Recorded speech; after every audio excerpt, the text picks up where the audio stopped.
ሰዎች በማርበርግ ቫይረስ መሞታቸውን የጤና ሚኒስቴር አስታወቀም። አሁን ላይ በቫይረሱ የተያዙ ሰዎች የሉም ብሏል።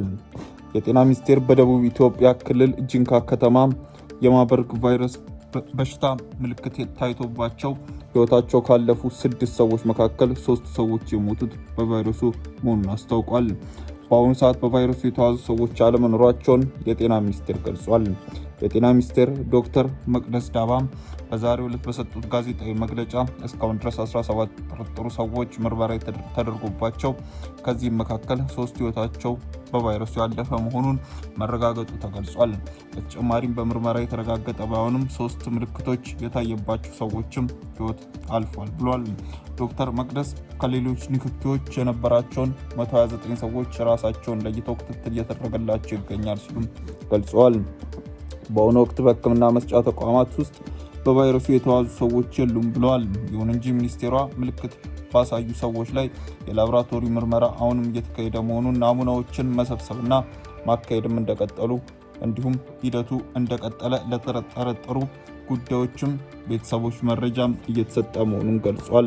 በደቡብ ኢትዮጵያ ክልል ደቡብ ኦሞ ዞን በጂንካ ከተማ በቫይረሱ ከተከሰተ በኋላ 2 የጤና ባለሙያዎችን ጨምሮ 6 ሰዎች በሄሞራጅ በሽታ መሞታቸውን ቢቢሲ ዘግቧል። የዓለም ጤና ድርጅት ህዳር 3 ቀን በደቡብ ኢትዮጵያ ክልል ሄሞራጂክ ፊቨር በመከሰቱ መጠርጠሩን ተከትሎ የኢትዮጵያ ጤና ባለስልጣናትን ለመደገፍ የአስቸኳይ ጊዜ ቡድን የሕክምና ቁሳቁስ መላኩን አስታውቋል። ድርጅቱ ለላከው በሽታው በአፋጣኝ ምላሽ ለመስጠትም 300,000 የአሜሪካ ዶላር ድጋፍ አድርጓል።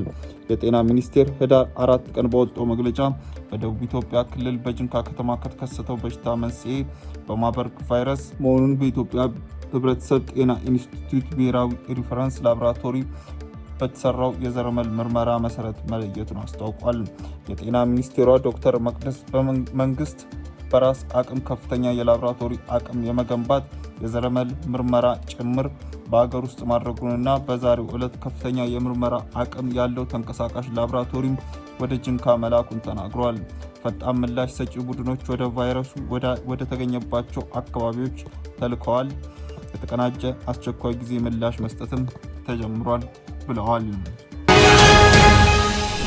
በአማራ ክልል የኦፓል ማዕድን ዋሻ የተናደባቸው ማዕድን አውጪዎች አጽም ተገኝቶ ስርዓተ ቀብራቸው ተፈጸመ።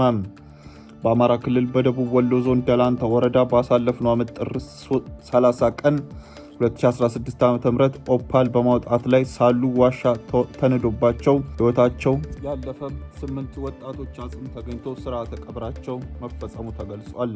በደላንታ ወረዳ በተለምዶ ቆቅ ውሃ እየተባለ በሚጠራ አካባቢ ጥር 30 ቀን 2016 ዓ.ም ሌሊት የኦፓል ማዕድን በቁፋሮ ለማውጣት ሲሞክሩ የነበሩ በርካታ ወጣቶች የቆፈሩት አለት ተንዶ ሕይወታቸው መትረፉና አጽማቸው መውጣት ሳይችል ቆይቷል። የቦታው መልክዓ ምድር ምቹ በመሆኑ አጽማቸውን ለማውጣት አስቸጋሪ ማድረጉን የወረዳው አስተዳዳሪ በወቅቱ አስታውቋል። የደቡብ ወሎ ዞን ኮሚኒኬሽን ባሳለፍነው ሳምንት ባወጣው መግለጫ የወጣቶቹን ሕይወት ለመታደግ መንግስት የተለያዩ ጥረቶችን ቢያደርግም ወጣቶቹን ከተዳፈኑበት ማውጣት ሳይቻል ቀርቶ ነበር ሲል አስታውቋል። ይሁን እንጂ ባሳለፍነው ሳምንት ህዳር 4 ቀን 2018 ዓ.ም በአካባቢው ኦፓል በማውጣት ላይ የነበሩ ወጣቶችም አጽማቸው ማግኘታቸውን ኮሚኒኬሽኑ አስታውቋል። ይህንንም ተከትሎ የወረዳው አስተዳዳሪና ሌሎች ኃላፊዎች በተገኙበት ህዳር 4 ቀን ከማለዳ 12 ሰዓት ጀምሮ የአጽም ማውጣት ስራ ተጀምሮ የ8 ወጣቶች አጽም ወጥቶ ወዳጅ ዘመዶቻቸው በተገኙበት በወገል ጤና ርዕሰ አድባራት ሐመረኖ ቅድስተ ኪዳነ ምሕረት ቤተክርስቲያን የፍትሐት ጸሎት ተደርጎ ስርዓተ ቀብራቸው ተፈጽሟል ብሏል። ላለፉት 13 ዓመታት የኦፓል ማዕድን ቁፋሮ ርዝመት ያለው ሲሆን በደረሰበት የመናድ አደጋ በውስጡ የቀሩ ሰዎች ለማውጣት በወቅቱ ከ80 ሜትር በላይ ቁፋሮ ማድረጉም ይታወሳል። ውድ ተመልካቾቻችን በዕለታዊው የዛሬ ውሎ ፕሮግራማችን ይዘንላችሁ የቀረብናቸው ዋና መረጃዎች እነዚህ ነበሩ። ከፕሮግራም ጋር አብሬያችሁ ቆይታ ያደረኩት እኔ አብዲስ አደፋር ነበርኩ። ከሌሎች የኬሎ ሚዲያ ፕሮግራሞች ጋር መልካም ቆይታ